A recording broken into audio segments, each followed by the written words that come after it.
I remember that morning so clearly, even though it felt like I was moving through a fog thick enough to suffocate me. The world outside was awake, but inside me, everything was silent and slow. On the day you expect to say your final goodbye to the person who shared your life, your breath, your dreams, you don't expect anything else to happen. You don't expect surprises. You don't expect phone calls. You don't expect anything except tears, memories, and the weight of loss pressing down on your chest. But life sometimes chooses the most painful moments to deliver its sharpest twists, and that morning was exactly that kind of moment. I was sitting on the edge of my bed, staring at the suit I had ironed the night before, the one I had chosen, not because it made me feel strong, but because it made me feel safe. My hands were trembling as I picked up the dupatta, trying to tell myself to just breathe, just stand up, just move. But grief has a strange way of paralyzing even the simplest of actions. And then, right in the middle of that quiet battle, my phone rang. At first, I didn't even look. No one calls on a funeral morning unless it's family or someone offering condolences, and even that feels too heavy to answer. But the ringing didn't stop, and when I finally forced myself to glance at the screen, my heart paused for a moment. It was his boss, a man who had barely spoken more than a few polite sentences to me in all the years my husband had worked with him. A man who respected boundaries, who never showed up unannounced, and who understood the weight of moments like this. So why was he calling? I hesitated before answering. Something inside me whispered that this call was not going to be ordinary. The moment I picked up, I heard a sharp breath on the other end, as if he had been waiting for me, rehearsing his words or battling with something he wasn't sure he should even say. His voice was low, a little shaky, nothing like the firm, confident tone I had always known him for. He didn't start with, "I'm sorry for your loss," or with any gentle words one expects on a morning like that. Instead, he said, "You need to see me, immediately." And then there was silence. I didn't know what to say. My throat tightened. My eyes flickered to the clock. There were only a few hours left before the funeral. People were going to arrive. There were rituals to be completed, final prayers to be said. Why would he ask this of me now, of all times? And what could possibly be so urgent? I managed to ask quietly, "Is everything all right?" His answer came too quickly. "No, it's not. And you need to know something before today's service. Please, it can't wait." My breath caught in my chest. The room suddenly felt smaller, like the walls were closing in.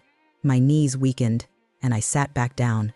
The idea that there was something I didn't know, something important enough that his boss would insist on meeting me on the very morning of my husband's funeral, that thought alone was enough to shake the ground beneath me.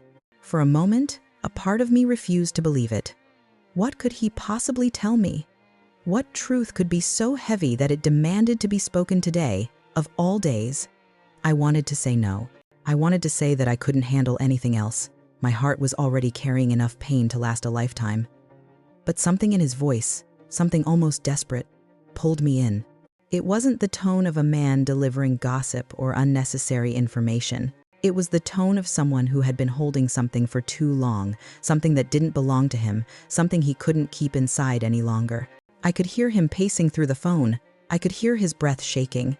And then he said something that made my entire world tilt. "He wanted you to know, but he never told you. And I can't let today pass without you hearing it." My fingers tightened around the phone. My heartbeat echoed in my ears. I felt a strange mix of fear and curiosity, as if the air around me had shifted. I didn't know whether this truth would heal me or break me further, but I knew I had to hear it. People say grief makes you vulnerable, and maybe that's true. Maybe that's why I stood up without thinking, wiped the tears on my face, and told him I would come. I didn't even have the strength to ask what it was. I didn't have the courage to demand answers on the phone. Some part of me already knew that whatever he was about to tell me couldn't be delivered in words spoken casually through a device. It needed to be said face to face, with the weight and seriousness it clearly carried. As I walked to the door, I felt a strange pull. It wasn't just sadness, it was something deeper. The kind of feeling that tells you your life is about to shift in a way you never prepared for. And what struck me the most was this one thought that came uninvited into my mind. Asterisk. Why now? Why today? Why didn't my husband tell me himself? Asterisk. I stepped outside, the morning sun hitting my face, warm and unforgiving. And all I could think was that even grief has layers, and I was about to walk straight into another one I never expected. And sometimes, the truth waits for the moment when it hurts the most. When I arrived at his office, the building felt strangely unfamiliar, even though I had visited it before. Maybe it was the way the morning light reflected off the glass. Or maybe it was just the weight of everything that was happening, but the world looked different. Every sound felt sharper, every step echoed louder, and every breath felt heavier, as if the air itself was carrying the tension that waited inside those walls. I walked through the entrance slowly, feeling a tightness in my chest that had nothing to do with grief alone. It was the fear of the unknown, the fear of what I was walking toward. The receptionist recognized me immediately. I could see her expression soften, her voice dropping as she whispered, "He's waiting for you inside." She didn't ask questions. She didn't offer condolences. She simply gestured toward the hallway, and even that single movement carried a tension I couldn't ignore. It was as though everyone in the building understood something I didn't, and that thought alone sent a quiet shiver through me. As I walked down the hall, I noticed how unusually quiet everything was. The phones weren't ringing. The usual murmurs of conversation were missing. Doors were slightly closed, blinds half drawn. It was as if the entire office had paused, holding its breath, waiting for something to unfold, and with every step, I felt the gravity of the moment pressing down on me. When I reached his door, I knocked gently, not sure if my voice would even work if I tried to say something.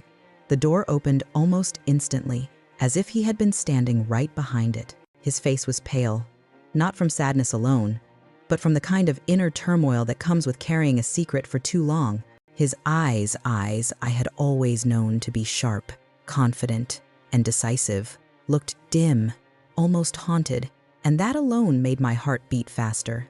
He stepped aside silently, motioning for me to come in. The room was dimmer than usual, the blinds drawn partially closed, allowing only thin lines of sunlight to fall across the furniture.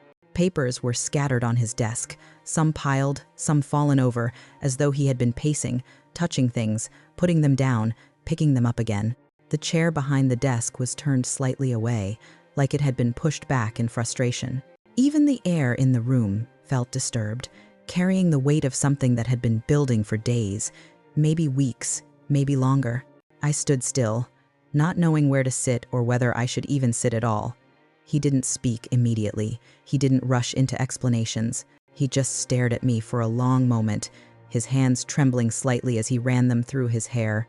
When he finally spoke, his voice cracked, not with sadness, but with the pressure of a truth that had been locked deep inside him. "Thank you for coming," he said softly, as though he knew how much effort it had taken for me to walk through that building.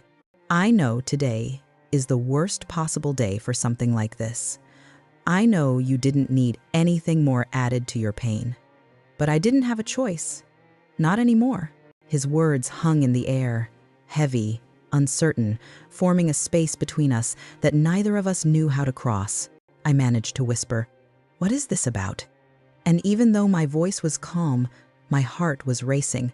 I could feel questions tightening inside me, forming knots I couldn't untangle. He walked slowly to his desk, picked up a document, then put it down as if touching it burned his fingers. Then he turned toward me and leaned against the edge of the desk, his head lowered. "I've been trying to figure out how to say this," he murmured. "I've been trying since the day it happened." The words scared me. Something inside me braced itself. I could feel my palms begin to sweat, my legs growing unsteady beneath me. He looked up at me, and I saw something raw in his eyes, guilt, regret, a kind of sorrow that wasn't for himself. "Your husband asked me to protect something for him," he said, "and I tried. I really tried." But after he passed, his voice broke. He swallowed hard. I realized I can't carry this. It wasn't mine to hold. The silence that followed wasn't gentle. It felt sharp. I felt it carving a space inside me where fear began to settle. My breath shook as I waited, hoping he would speak quickly, hoping he would say something that made sense. But he didn't rush. He seemed to struggle with every word, like each one was a stone he had to lift from his chest. He finally walked closer to me, stopping just a few steps away. "Before I tell you anything," he said carefully, "I need you to understand something. He loved you more than you know. And everything he did, everything he kept hidden, it wasn't because he didn't trust you. It was because he didn't want you to carry the burden he was carrying." The room felt suddenly heavier, the air thicker. My mind began spinning, trying to grasp the edges of whatever he was trying to say, but failing. "Just tell me," I whispered, my voice barely holding itself together. "Please."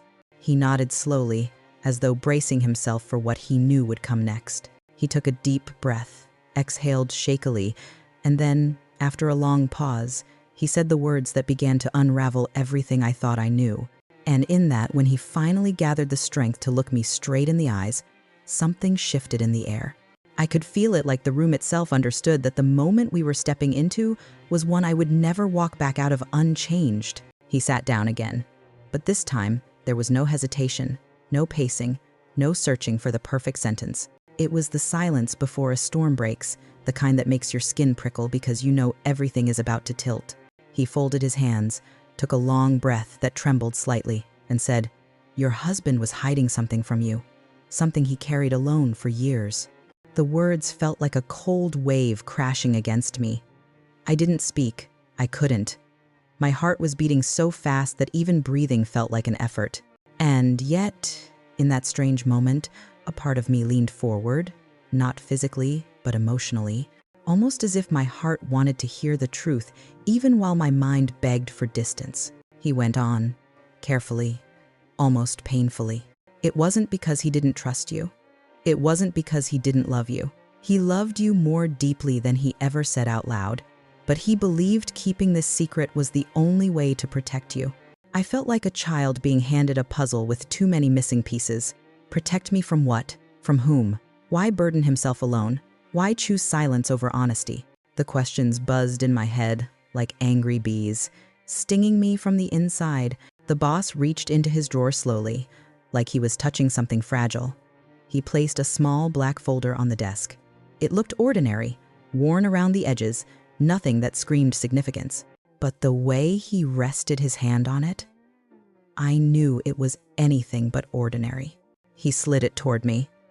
"Everything is inside," he said softly. "But I want to explain before you open it, because if you just look at the papers without understanding the heart behind his decisions, you'll misunderstand him. And he doesn't deserve to be misunderstood in death." My fingers hovered above the folder but didn't touch it. Something in me wasn't ready. I looked at him instead, waiting, maybe hoping that he would soften what was inside with his explanation. He sat back, letting the memories rise behind his eyes. "For the last 3 years," he said slowly, "your husband wasn't just working here. He was involved in something else, something he never talked about, something that was never part of his official job." My breath hitched. I whispered, "What do you mean?" He shook his head gently, compassion in his eyes. "It wasn't illegal. It wasn't wrong. But it was dangerous. Dangerous emotionally, mentally, and sometimes physically. And he took it on because he believed he had to. Because he didn't want anyone else, including you, to carry the weight." The room suddenly felt colder. I wrapped my arms around myself, not sure if I was protecting my body or my heart. He continued, his voice almost a whisper. "He was helping people," he said, "people who were in trouble, people who had no one else, people who were on the edge of losing everything." I blinked, confused. "Helping them how?" He exhaled. "Financially, emotionally, legally, quietly, secretly. He gave part of his salary every month. He stayed late after work, not for office tasks, but to meet people who needed guidance. He visited families who were struggling.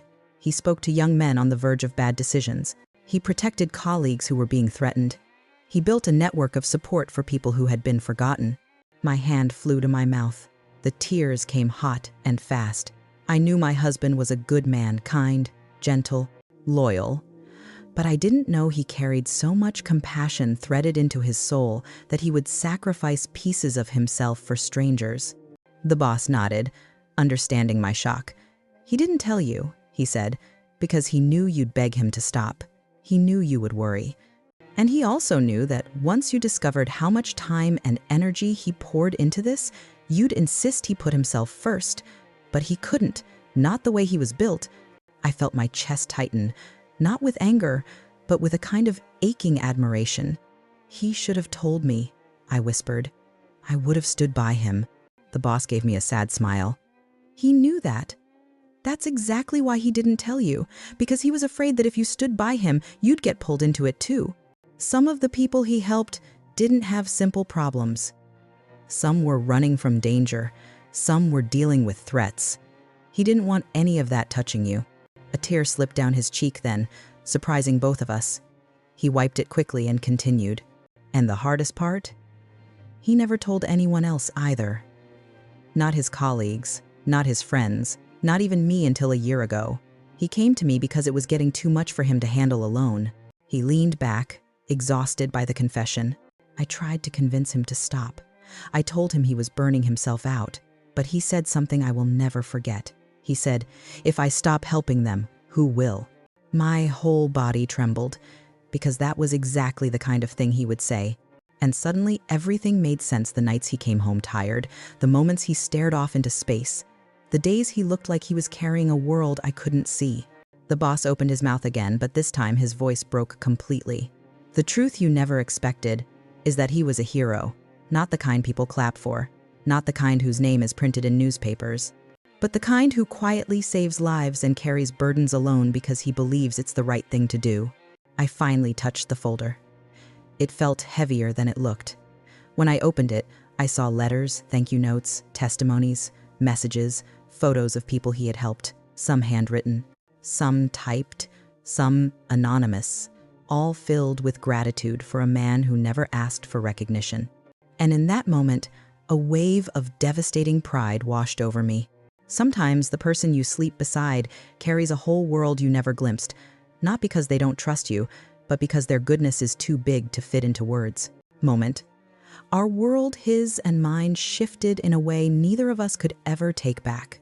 When he began to explain why times my husband hid all of this from me, the entire atmosphere in the room shifted again. It wasn't just heavy anymore, it was personal, painfully personal, as if each word he spoke reached directly into the deepest corner of my chest. I leaned back slightly, bracing myself, because somehow I knew that understanding his reasons would hurt even more than discovering the secret itself. The boss rubbed his forehead, struggling to find the beginning of a story that was clearly tangled with guilt, loyalty, and emotion. He didn't hide the truth because he doubted you, he said quietly. He hid it because loving you made him protective in a way I've never seen in another man. I swallowed hard. Protective. The word wrapped itself around my memories of him, the way he placed his hand on my back when we crossed the street, the way he always sat facing the door at restaurants, the way he would stand behind me when something startled me, as if he could block danger with his presence alone. He had always been like that, always watching over me, always shielding me even from things I didn't see. And somehow, this bigger secret felt like an extension of that same instinct, just magnified. He told me once, the boss continued, his voice softening, that you were the only thing in his life he was genuinely afraid to lose. That he could handle stress, threats, problems, but not the thought of you getting dragged into anything risky, not even by accident. I lowered my eyes, biting the inside of my cheek to keep the tears from spilling again. Hearing it like that, so raw, so vulnerable, felt like someone pressing directly against a bruise that had never healed. The boss leaned forward slightly. He was helping people who were dealing with very complicated situations. Some were escaping debts, some were hiding from abusive homes. Some were trying to break away from dangerous groups.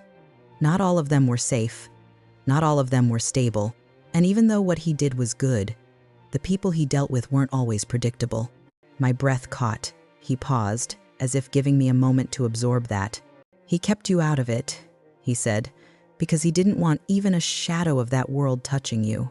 I could feel something warm sliding down my face, a tear I hadn't noticed breaking free. I wiped it quickly, but another followed, and another. The boss continued, his tone gentle. He didn't lie because he wanted distance. He lied because he wanted you to live in a world untouched by the darkness he was facing. He used to say, "She deserves peace. I won't let my choices disturb her peace." Hearing those words broke something inside me in a way that wasn't painful, just overwhelmingly human. I whispered, almost involuntarily, "But I could have helped him." The boss nodded slowly. He knew that, and that was the problem. He knew you would have stood beside him, no matter how hard it was. He knew you would have said, "We'll face it together." But he didn't want you standing on that line. He didn't want you worrying every time he stepped out. He didn't want you losing sleep over the people he was helping. He didn't want you to carry even a fraction of the fear he sometimes carried. He took a breath, steadying himself as if the memory pained him too. He once told me that if he shared everything with you, he'd feel like he was putting weight on your heart. And that was the one place he swore he'd never put pain. I closed my eyes, feeling the truth settle under my ribcage like a soft, heavy stone. I'd always felt safe with him. Always. I never realized he was working so hard to make sure that safety remained untouched. "But why not tell me later?" I asked softly. "Why never say it, even once?" The boss shook his head. He planned to, many times, especially last year when things became overwhelming. He said he wanted to sit you down, hold your hands, and just let it all pour out. He rehearsed the conversation with me more than once. A small, broken laugh escaped me. The image of him practicing a confession like that, my strong, quiet husband struggling to find the right words, was almost too tender to bear. "So why didn't he?" I asked, my voice barely above a whisper. "Because every time he thought of telling you," the boss said with a sad smile, "he imagined your face filled with worry, and he couldn't stand the idea of putting that expression there. He told me that your smile was the only part of his day that made everything else bearable. He didn't want to be the reason it faded." The tears came freely now, and I didn't stop them. They weren't just tears of sadness, they were tears of realization, of love, of a strange kind of comfort that comes from understanding something painful but beautiful. He also felt, the boss continued, that if he ever shared the truth, it would pull you into a life you didn't choose. And he didn't want that. He believed you deserved a home full of warmth, not fear. A marriage full of love, not the weight of other people's problems. He didn't want you living beside his burdens. He wanted you living above them. I pressed my palm to my chest, feeling the ache settle deeper. My husband had always been a man of few words, but now I realized that he had been living a life full of silent sacrifices. The boss took a slow breath, his voice turning quiet. He hid it because his love for you wasn't protective in the ordinary sense. It was protective in the way a warrior protects the one place that keeps him human. I looked down at the folder again, my tears falling onto its surface. And slowly, painfully, something inside me unraveled, not in a destructive way, but in a way that finally allowed me to understand him fully. Sometimes, silence isn't distance, it's devotion in disguise. When he finally stopped speaking, the room fell into a stillness that felt almost unreal. It was the kind of silence that presses against your skin, makes it harder to breathe, makes your heartbeat sound louder in your own ears. I sat there, staring at the folder, but I wasn't really seeing it anymore. My eyes were open, but my mind was somewhere else, entirely caught between grief, disbelief, and a slow, suffocating understanding. It was as if the truth had opened a door inside me that I didn't know existed. And now everything I'd been feeling since the moment I'd lost him came flooding out at once. I felt like I had been dropped into a deep, dark ocean with no warning. The waves crashed, pulling me under shock one moment, heartbreak the next, anger right after, then guilt, then love, then confusion. It was all tangled, a storm with no clear direction, no space to breathe. My hands weren't steady. My chest was tight. And for the first time since he passed, I wasn't just mourning the fact that he was gone. I was mourning the life he lived alone, behind the walls he built to protect me. I pressed my fingertips against my temples, trying to steady myself, but the emotions kept rising.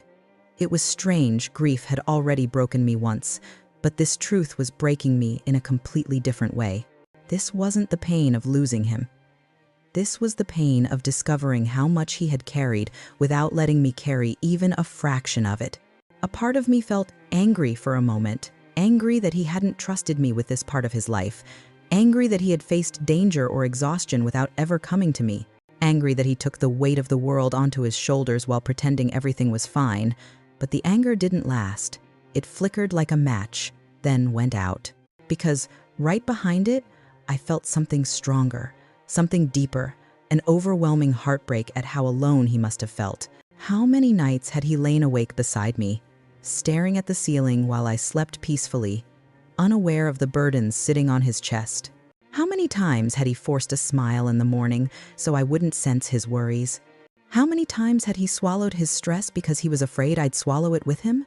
And how many moments had he wished he could tell me the whole truth but held back, choosing my comfort over his own relief, realizing that was like being stabbed in the heart with something warm and tragic at the same time?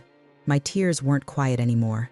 They came in waves, not from sadness alone, but from understanding. A deeper kind of mourning, the kind that comes when you finally see someone not as the strong, steady presence they always were for you, but as the fragile, human soul they never showed you. The boss didn't interrupt. He just sat there, letting me fall apart in the quietest way possible. I heard nothing but my own breathing, uneven and trembling, and the distant hum of the building. For a few moments, time didn't move. The world didn't exist. It was just the two of us and the truth sitting heavy between us. I wiped my tears with the back of my hand and whispered, "He must have been so tired." The boss nodded slowly, sorrow deepening his eyes. "He was, but he never complained. He used to tell me that as long as you were safe and smiling, he could handle anything." That sentence cracked something in me all over again.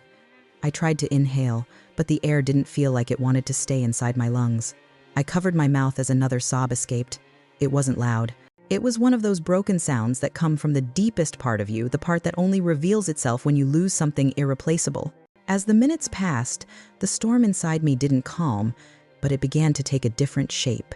It shifted from confusion to clarity, from shock to something almost like understanding. The pain didn't fade, but it started to make sense.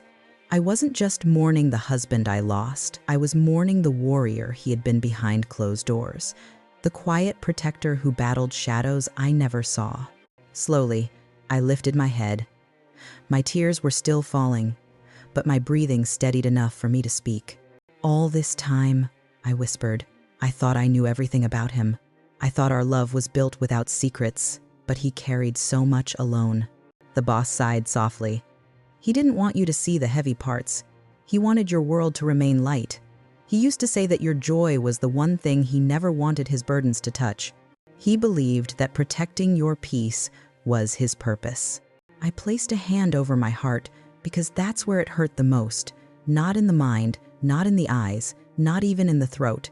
It was deep in the chest, where love and grief mix like fire and salt. The truth had shattered the version of him I had held onto, only to reveal a truer, more selfless version underneath. One I wished I had seen earlier. One I wished I could have hugged harder. One I wished I could have told, "You don't have to carry everything alone." The guilt tried to creep in, whispering that maybe I should have noticed the signs, should have asked more questions, should have insisted on sharing his burdens. But something inside me pushed back gently. He hadn't hidden his struggles because I wasn't enough. He hid them because his love was so deep. It made him believe that shielding me was the only form of strength he wanted to show. And slowly, through the tears, through the pain, through the aching understanding, a realization dawned on me, one that felt like both an ending and a beginning. Even in silence, even in secrecy, even in the weight he carried alone, his love had always been speaking. Here is your full ** 900-word expansion of Key Point 6 **, written in the same emotional, story-driven, Tony-style voice you requested. No headings, no Auntie Mae name mentioned, and ending with a clean, impactful closing line only. You know, when you reach that last stretch of a story, when the truth has spilled out, when the pieces have fallen into place, and when your heart has been broken and stitched back together in the same breath, you start to understand things differently. You start to see that life doesn't wait for you to be ready. It doesn't pause because you're grieving. It doesn't slow down so you can process what you've learned. It keeps moving, and it expects you to move with it. And that was exactly how I felt when I walked out of that funeral home after hearing what his boss had revealed, after learning the truth that shattered one illusion but built another kind of strength inside me. It's strange, isn't it? How sometimes the truths we fear the most end up freeing us the most. For so long, I thought I needed answers from him, apologies from him, explanations from him. I thought closure would come from the person who hurt me, or the person who hid something from me, or the person who loved me imperfectly. But closure had never been in his hands. It was always in mine. And I didn't know that until that moment when the sun hit my face and the world felt a little too bright for a day like that. I stood outside with this heaviness in my chest, but there was something else too, something quiet, something steady. It wasn't peace yet, but it was the beginning of it. And beginnings, even the small ones, matter. They matter more than people think. Because sometimes all you need is the smallest shift inside your heart to finally breathe again. I took a long breath and realized that everything I had just learned wasn't just about him. It was about me. It was about the woman I had been, the woman I became because of him, and the woman I was going to become now that he was gone. It was about the strength I didn't know I had, the resilience I never expected to need, and the courage I didn't realize had been growing quietly inside me all along. Life has a way of making you discover parts of yourself you didn't know existed, sometimes through love, sometimes through loss, and sometimes through the painful truth someone chooses to tell you at the exact moment you least expected to hear it. People don't talk enough about how healing actually works. They think it's a clean, straight line from pain to peace. But it's not. Healing is messy. It's uneven. It pulls you backward before it pushes you forward. Some days you're strong, and some days you crumble at the smallest memory. But every time you get back up, you grow a little more. Every time you choose not to be bitter, not to be hardened, not to let the truth destroy you, you rise. And rising, even when your heart is heavy, is one of the most powerful things you can do. I reminded myself that love, even imperfect love, leaves behind lessons, and those lessons stay with you long after the person is gone. I learned to be patient because of him. I learned to forgive because of him. I learned to see people beyond their flaws because of him. And yes, I also learned to protect my heart, to recognize when I'm silencing myself, and to walk away from anything that dims who I am. These were lessons too. Lessons I didn't want at the time but needed more than I realized. And as I stood there, with the truth now fully exposed, I found myself feeling grateful not for the pain, not for the betrayal or the confusion, but for the clarity. Clarity is a gift, even when it arrives wrapped in heartache. Clarity allows you to move forward. Clarity allows you to stop replaying what could have been and start focusing on what can be. Clarity tells you that your story doesn't end with someone else's secrets. It continues with your strength. That day, I made a promise to myself, a promise that I would not carry the weight of his choices any longer, a promise that I would not let someone else's truth define my future, a promise that I would live with both eyes open, with a heart that understands boundaries and bravery, and with a spirit that refuses to shrink no matter what life reveals next. People often think that closure is given to you, but closure is created. You create it when you accept what happened. You create it when you stop waiting for someone to fix the hurt they caused. You create it when you decide that your healing is your responsibility, not anyone else's. And creating closure, real closure, is one of the bravest things a person can do. So I walked forward, slowly but intentionally, leaving behind the version of myself who needed answers from others and stepping into the version who understood that the truth, no matter how painful, is never the end. The truth is simply an invitation to rise, and rising is exactly what I chose to do. And sometimes that choice, quiet, private, deeply personal, is the beginning of your freedom. That is how healing truly begins.